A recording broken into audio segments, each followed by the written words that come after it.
Brought to you by V-Guard, co-powered by Sensodyne and Vimal. बोलो जुबां केसरी। राजनीति में अक्सर कहा जाता है कि कुछ परमानेंट नहीं होता है, कोई दोस्त या दुश्मन कुछ नहीं। अक्सर हम देखते हैं कि जो नेता विरोधियों को भला बुरा कहते हैं वो कभी ना कभी सार्वजनिक मंचों पर हंसते हाथ मिलाते हुए दिख ही जाते हैं। लेकिन यहाँ पर एक अपवाद है, वो अपवाद तमिलनाडु का है। दक्षिण का ये राज्य जिसकी संस्कृति ऐतिहासिक है, वहां पर राजनीतिक दोस्ती निभाई जाए या नहीं, लेकिन राजनीतिक दुश्मनी जरूर निभाई जाती है। यहाँ यह कहने से गुरेज नहीं होता है कि वो अपने विरोधी के साथ मंच साझा नहीं करेगा। आज आपको ऐसी ही एक दुश्मनी की कहानी बताते हैं। हेलो नमस्ते, चुनावी किस्से में आज बात करेंगे तमिलनाडु में करुणानिधि और जयललिता की दुश्मनी से जुड़े कुछ किस्सों की। कैसे दोनों नेता एक दूसरे के जानी दुश्मन बने, दोनों ने एक दूसरे को जेल भी भिजवाया।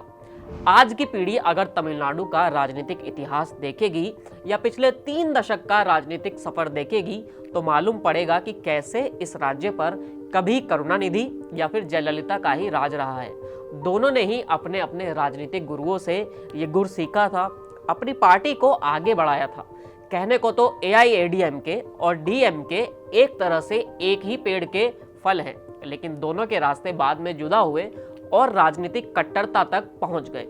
कुल मिलाकर अगर देखें तो दोनों ने ही 10 बार तमिलनाडु के मुख्यमंत्री पद की शपथ ली है, लेकिन इन समानताओं से इतर दोनों की अपनी अपनी राजनीतिक दुश्मनी की कहानी भी है। मार्च 1989 की बात है। तमिलनाडु की विधानसभा में बजट सेशन चल रहा था। M करुणानिधि ही बजट पेश कर रहे थे, लेकिन सामने विपक्ष की नेता के तौर पर जयललिता उनका विरोध कर रही थी। ये विरोध देखते ही देखते तीव्र हो गया। पहले किसी ने करुणानिधि पर फाइल फेंकी, बजट पढ़ते हुए उनका चश्मा गिरा और टूट गया। जवाब में सत्ता पक्ष की ओर से खींचतान हुई, धक्का मुक्की हुई और इसी कोशिश में जयललिता की साड़ी खींच दी गई। यहाँ पर सत्ता पक्ष और विपक्ष ने तमाम रेखाओं को पार किया था। जयललिता के राजनीतिक जीवन पर लिखी गई किताब अम्मा में इस किस्से का जिक्र किया गया है। इस किताब को लिखने वाली सीनियर जर्नलिस्ट वासंती ने दोनों की दुश्मनी पर टिप्पणी भी की है।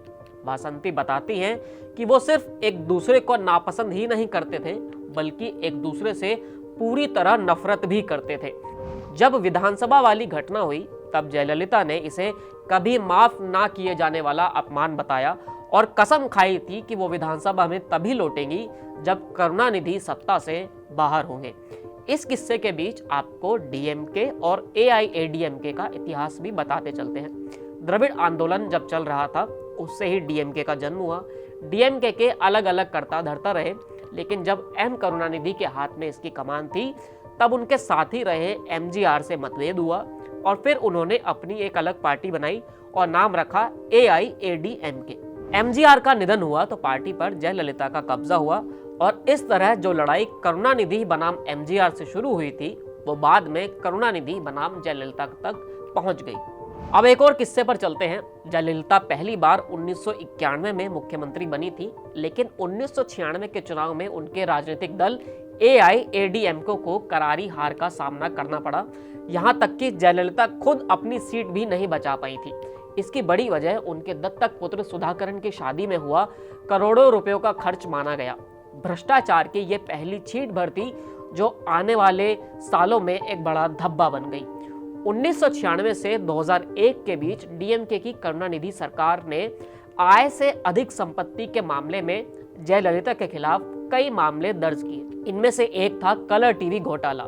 जयललिता पर मुख्यमंत्री रहते हुए ऊंचे दामों पर कलर टीवी की खरीद का आरोप लगा था। इसके तहत वो और उनकी करीबी दोस्त शशिकला पहली बार दिसंबर 1996 में गिरफ्तार किए गए थे। हालांकि साल 2000 में दोनों को इस मामले में बरी कर दिया गया था और साल 2008 में हाईकोर्ट ने इस फैसले के खिलाफ भी अपील खारिज कर दी थी। बाद में जब साल 2001 में जयललिता की सत्ता में वापसी हुई तब उन्होंने अपने प्रतिद्वंदी करुणानिधि को गिरफ्तार करवाया। आधी रात के बाद पुलिस करुणानिधि के घर पहुंची थी।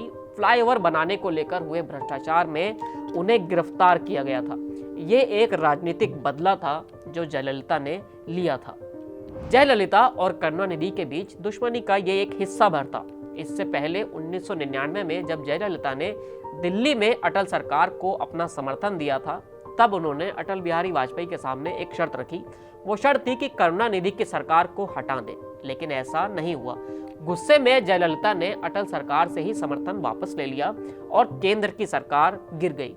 ऐसे और कई तमाम किस्से हैं जो जयललिता और करुणानिधि से जुड़े हुए हैं और उनकी राजनीतिक दुश्मनी को बयां करते हैं। उन पर फिर कभी बात करेंगे। अभी इस चुनावी किस्से में इतना ही। फिर मिलेंगे एक नए किस्से के साथ। शुक्रिया।